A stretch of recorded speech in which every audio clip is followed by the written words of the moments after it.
Bueno, Fogoneros de la Revolución, de Tribuna Roja Editores, el año 2009. em, Vemos la recopilación de, de cartas, de entrevistas, de escritos, de varias personas pertenecientes a este movimiento, que escriben para Tribuna Roja. Bueno, comenzaremos con una carta que se produce en Tribuna Roja número 21, segunda quincena de marzo de 1976. El escrito en el texto de Francisco Mosquera tiene por título: "A la revolución solo la sostiene el pueblo". Bueno, en este escrito, dado en Tribuna Roja número 21, aquí se reproduce una carta que la dirección del MOIR envió al Tiempo como respuesta a las acusaciones que este diario hiciera contra el MOIR. La carta comienza diciendo: "Señor doctor Roberto García Peña, director del Tiempo, Ciudad. Señor director, en la edición dominical del pasado 21 de marzo, después de calculada introducción en la que con confusa mezcla de turbación y de cinismo asegura su periódico no estar opacado, abre comillas, por sombra alguna de desviación a la derecha o de asustado reaccionarismo, lo cual constituirá en nuestra historia claro imposible moral, cierra comillas, el editorial del Tiempo consigna textualmente lo siguiente: los muros de la ciudad están atiborrados de carteles con la efigie de los candidatos dependientes de directrices extranacionales. Por ejemplo, los del MOIR, que al parecer es el conjunto mejor organizado y mejor financiado, seguramente ya no por el oro de Moscú, sino por el oro de Pekín, y quizá por la criminal industria de los secuestros, ya que no cabe imaginar que tan abultada y costosa publicidad pueda ser costeada por las precarias finanzas de los militantes criollos. Nos dicen personas que entienden de estos menesteres que, valga el ejemplo, en solo avisos murales la aguerrida y fanática secta pequinesa ha gastado alrededor de 1 millón de pesos, y eso sin contabilizar lo que pudo derrochar en la multitudinaria concentración del 5 de marzo en la Plaza de Santa María. Cierra comillas. Ni a usted ni a nosotros ni a nadie se les escapa la gravedad y las implicaciones de la temeraria insinuación de que el MOIR está siendo financiado por medio de la criminal industria de los secuestros. Se está preparando meticulosamente y a sangre fría un plan escalonado para proceder sin contemplaciones contra las fuerzas democráticas, patrióticas y revolucionarias.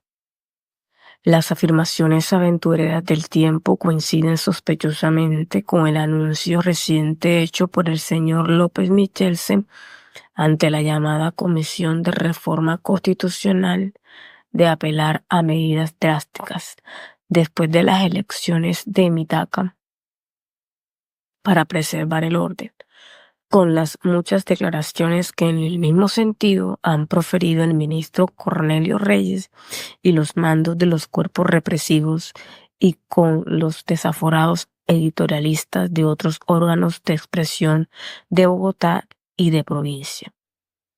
No hay duda que nos encontramos frente a una provocación de inocultable magnitud, cuyo desenlace lógico de continuar solo será el terror oficializado, como ha sido frecuente en la historia de nuestro país y como hoy sucede en Brasil, Chile, Uruguay, Argentina y otras repúblicas latinoamericanas. Para ello ya se han dado los primeros pasos.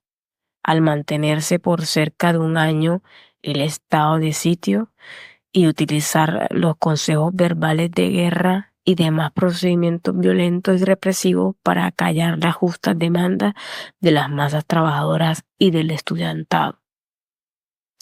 Ahora se escucha el furioso alarido del coro de la más oscura reacción liberal conservadora que no vacila en recurrir al perverso expediente de señalar falsariamente a los partidos políticos de avanzada como organizaciones de delincuentes comunes y para los cuales reclaman de las autoridades un ejemplar castigo.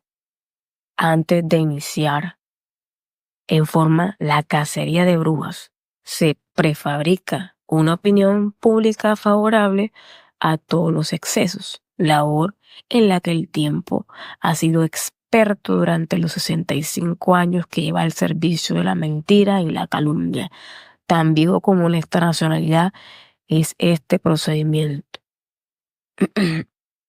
Los colonialistas españoles acusaban de fascinerosos a José Antonio Galán y a sus comuneros, versión que todavía alientan los historiadores a sueldo de la crema oligárquica.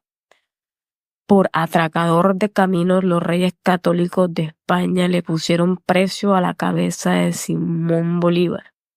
Miles de falacias se han tejido por parte de las minorías privilegiadas como Rafael Uribe, Jorge Eliezer Gaitán y el sacerdote Camilo Torres Restrepo, mártires de la libertad y de la democracia.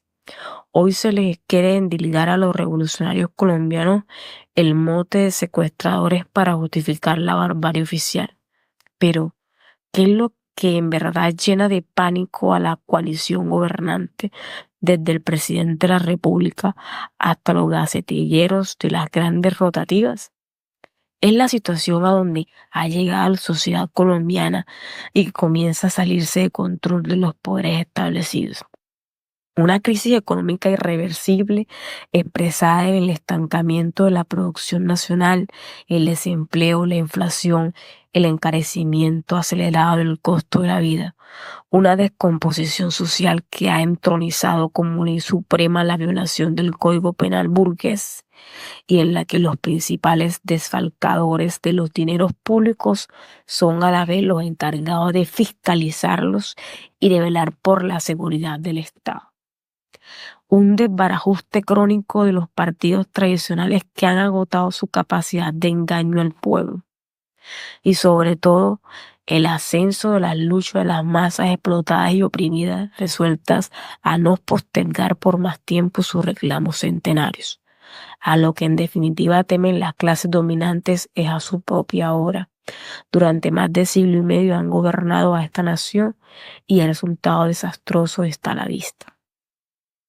Los partidos políticos que como el MOVI plantean un cambio revolucionario sobre la base de la unidad de todas las fuerzas y personas que nada tengan que ver con los turbios negocios del Estado ni con la entrega del país al imperialismo norteamericano y que estén dispuestas a sacrificarse por una Colombia verdaderamente soberana, democrática y próspera, no pueden menos de recibir el respaldo amplio, entusiasta y decidido de quienes nunca contaron con voz ni con voto en la conducción de los destinos nacionales.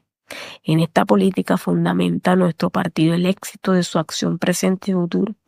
Dependemos, por tanto, de nuestros propios esfuerzos y los esfuerzos de las masas, cuestión incomprensible para la minoría dominante que deriva su poder y su riqueza del soporte y del contubernio con los neocolonialistas norteamericanos.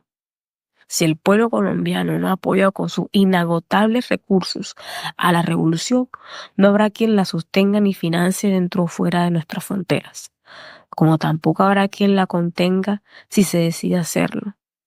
A la liberación nacional y a las transformaciones democráticas por las que luchamos está supeditada la suerte de Colombia. Esto no es una invención de los comunistas. Hace cerca de medio siglo que Gaitán denunciaba que en este país el gobierno tiene para los colombianos la metralla homicida y una temblorosa rodilla en tierra ante el oro americano. He ahí esbozado un camino de salvación para la Colombia.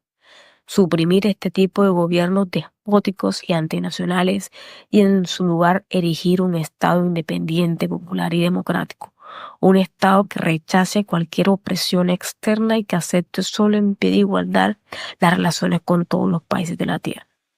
Los ideólogos del bipartidismo tradicional se quejan a menudo de que la extrema izquierda, al participar en las elecciones organizadas por el régimen, no cree en ellas ni en la bondad de los cuerpos parlamentarios. Al descrédito de unas y otros han contribuido más que la propaganda de los partidos revolucionarios, la rica e insustituible experiencia directa de las masas, las cuales han comprobado generación tras generación cómo los mecanismos de la democracia burguesa en siglo y medio de vigencia nunca dejaron de ser una farsa ni unos instrumentos de la más cruel y desesperada dictadura contra el pueblo. En la memoria de los colombianos se mantiene fresca, por ejemplo, la manera espectacular y vergonzosa como el entonces presidente Gerard Restrepo, y hoy de nuevo candidato presidencial, le ordenó a la medianoche del 19 de abril de 1970 a su ministro de gobierno que alterara al martillo el resultado de las urnas y evitar así el inobjetable triunfo electoral de General Rojas Pinilla.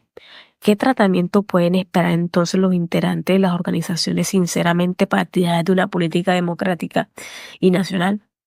Sobre todo cuando desde las páginas de la gran prensa se les indica de secuestradores y bandidos, simplemente porque durante el transcurso de la misma campaña electoral han obtenido un determinado éxito, han adelantado una propaganda llamativa, sacado un periódico o realizado concentraciones que ninguno de los figurones del liberalismo ni el conservatismo han igualado. Y cuando además tales indicaciones se hacen desde una posición de fuerza por estado de sitio y bayoneta calada. Como nuestro pueblo, también nosotros queremos la paz y anhelamos que las transformaciones democráticas indispensables para la prosperidad de Colombia se efectúen con el menor desgaste de energías y de vida, pero no le tememos a la guerra. Si la minoría dominante pretende resolver sus agudas contracciones políticas recurriendo a la violencia y ensangrentando el país, el territorio patrio será escenario de otra gesta comparable a la que culminará con el triunfo de nuestra primera independencia. Sabemos que la lucha será larga y dura y los sacrificios incontables, pero al final la victoria se pondrá del lado de las mayorías que marchan en el sentido de la historia y defienden una causa noble y justa. Iluso pensar que el tiempo publique esta declaración rectificatoria de las mendaces acusaciones contra nuestros partidos. Sin embargo, ella quedará como una constancia de nuestra diáfana actitud política en estas horas difíciles para Colombia. Atentamente, Movimiento Obrero Independiente Revolucionario MOIR, Francisco Mosquera, Secretario General, Bogotá, marzo 23 de 1976.